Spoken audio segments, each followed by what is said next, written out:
नमस्कार दोस्तों, मधुर कथाएं चैनल पर एक बार फिर से आपका हार्दिक अभिनंदन है। तो आज की मेरी कहानी का शीर्षक है बहू की कमाई। तो चलिए शुरू करते हैं आज की अपनी ये कहानी। आज संगीता को बाजार में अचानक से उसकी पुरानी सहेली नीलम मिल गई। वह उसका रास्ता रोकते हुए बोली, अरे संगीता, कब आई ससुराल से और कब तक रहना है यहाँ तुम्हें? संगीता अचानक से अपनी पुरानी सहेली नीलम को अपने सामने देखकर बहुत खुश हुई और उसे गले से लगा लिया। दोनों के चेहरे पर एक दूसरे से मिलने की खुशी साफ साफ दिखाई दे रही थी। फिर नीलम बोली, अरे संगीता, तुम इतने दिनों से अपने मायके आई हो और मुझे बताया भी नहीं। अच्छा, आज शाम को कोई काम तो नहीं है ना तुम्हें?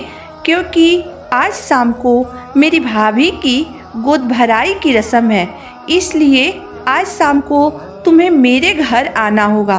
कोई बहाना नहीं चलेगा। संगीता अपनी प्यारी सहेली को मना नहीं कर पाई। फिर नीलम अपनी कार में बैठकर अपने घर चली गई। संगीता नीलम को जाते हुए दूर तक देखती रही।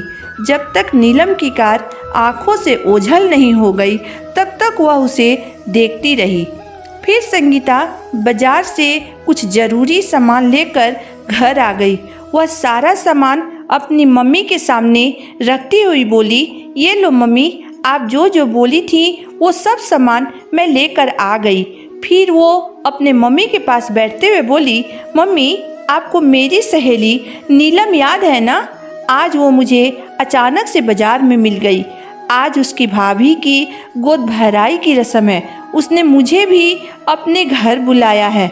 मम्मी, आज आप एक दिन मेरे दोनों बच्चों चिंटू और मिंटू को संभाल लीजिएगा। संगीता शाम को तैयार होकर अपने सहेली के घर पार्टी में चली गई। वहाँ और भी उसके जान पहचान के लोग थे। वह संगीता को देखते ही आपस में खुसर फुसर करने लगे, बातें बनाने लगे। वे एक दूसरे से कह रहे थे कि यही वो लड़की है ना जो अपने पति को छोड़कर अपने दोनों बच्चों के साथ मायके में आकर रहती है। फिर उन्होंने कहा, पता नहीं आजकल की लड़कियों को क्या हो गया है, वो ससुराल में रहना ही नहीं चाहती है। उन लोगों की बातों से संगीता को कोई फर्क नहीं पड़ा। वह चुपचाप जाकर एक जगह देखकर बैठ गई। परंतु नीलम ने उन लोगों की बात सुन ली। वह उस समय तो कुछ नहीं बोली, पर दूसरे ही दिन वह संगीता के घर पहुंच गई। संडे का दिन होने के कारण नीलम की ऑफिस की छुट्टी थी। नीलम संगीता के घर पहुंचते ही संगीता से कहा, तुम अपने पति का घर छोड़कर आ गई हो और तुमने मुझे बताया भी नहीं। संगीता नीलम की बात सुनकर बोली, अरे छोड़ो ना यार, तुम क्या लोगों की बातों में आ गई? लोग तो कुछ भी कहते रहते हैं। जहाँ सुई नहीं ढुकती है वहाँ तलवार ढुकाने की कोशिश करते हैं। पर मैं लोगों की बातों की परवाह नहीं करती हूँ, क्योंकि सच्चाई क्या है वो तो सिर्फ मैं जानती हूँ। परंतु लोगों को तो अफवाहें उड़ाने की आदत है। नीलम, मैं केवल अपनी सास और ससुराल को छोड़कर आई हूँ, पति को नहीं। नीलम हैरान होते हुए बोली, मतलब क्या है तेरा? तू क्या कहना चाह रही है? मैं कुछ समझ नहीं पा रही हूँ।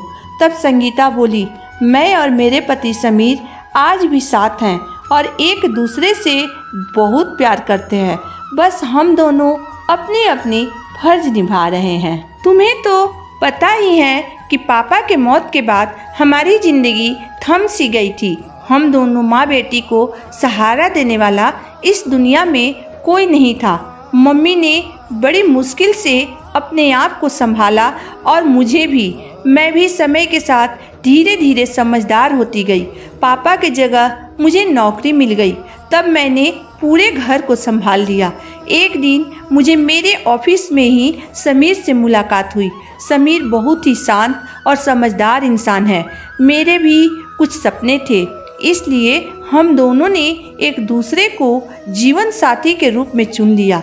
मैंने समीर को अपने घर की सारी परिस्थिति के बारे में बताई। फिर भी वो मुझसे शादी के लिए तैयार हो गए। मुझे शादी के बाद समीर के साथ उनके घर यानी ससुराल जाना पड़ा। इसलिए मैंने अपना ट्रांसफ़र भी अपने ससुराल के शहर में करवा लिया। मैं वहीं से ऑफिस जाना शुरू कर दी।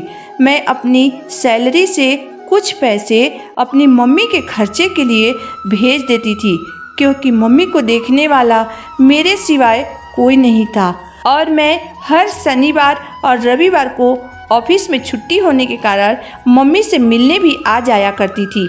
मेरे सास और दोनों नंदों से ये सहन नहीं हो रहा था। उनका कहना था कि शादी के बाद बहू की सारी कमाई सिर्फ और सिर्फ ससुराल वालों की होती है, परंतु मेरे घर की बहू तो अपनी सारी कमाई अपने मायके में लुटा देती है, जबकि उन्हें अच्छी तरह से पता था कि मेरी नौकरी मेरे पापा की जगह पर हुई है, इसलिए मम्मी के पूरे खर्चे की जिम्मेदारी मेरी थी। परंतु मेरी सास और ननद रोज 3 में 13 जोड़कर समीर का कान भरती रहती थी।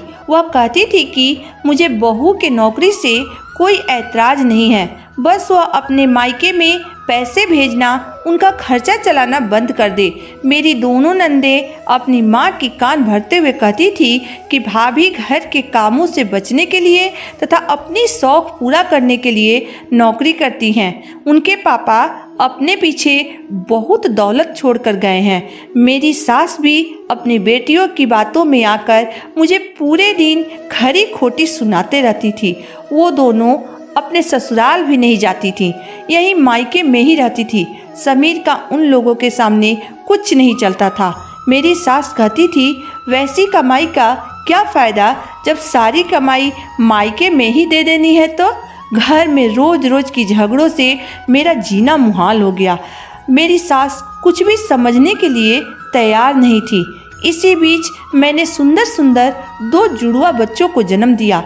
अब तो मेरी सास और नंदों को एक और नया बहाना मिल गया मुझे नौकरी छुड़ाने के लिए। कहने लगी कि 2 बच्चों को संभालने की जिम्मेदारी मैं नहीं ले सकती हूँ, इसलिए तुम अपनी नौकरी छोड़ दो। समीर उन्हें लाख समझाने की कोशिश करते, परंतु वह अपनी बेटियों के बहकावे में आकर कुछ भी समझने के लिए तैयार नहीं थी।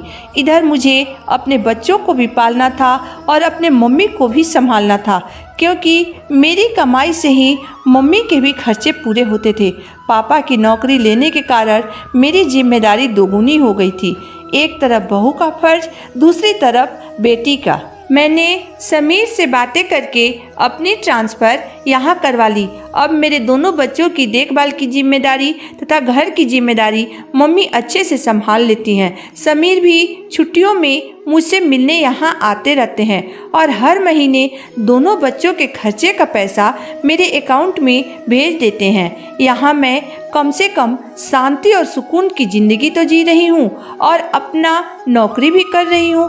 मैं केवल अपने सास और नंदों की वजह से अपना ससुराल छोड़ी हूँ, जिसकी कीमत हम दोनों पति पत्नी को अलग रहकर चुकाना पड़ रहा है। समीर भी अपने बच्चों से दूर रहकर बहुत दुखी रहते हैं।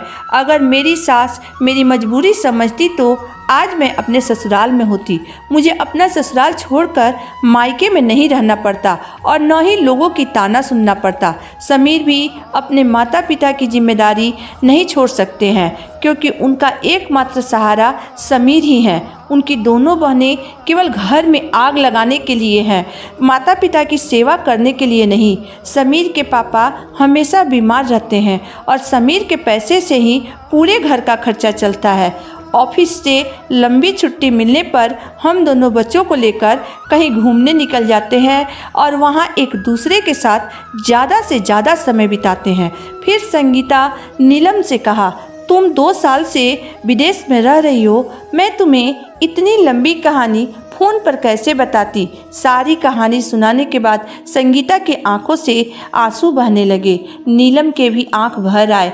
उसने अपनी सहेली को ढढ़ास बधाते हुए कहा, संगीता तुम बिल्कुल चिंता मत करो, अगर ईश्वर ने चाहा तो तुम दोनों बहुत जल्द फिर से साथ रहने लगोगे।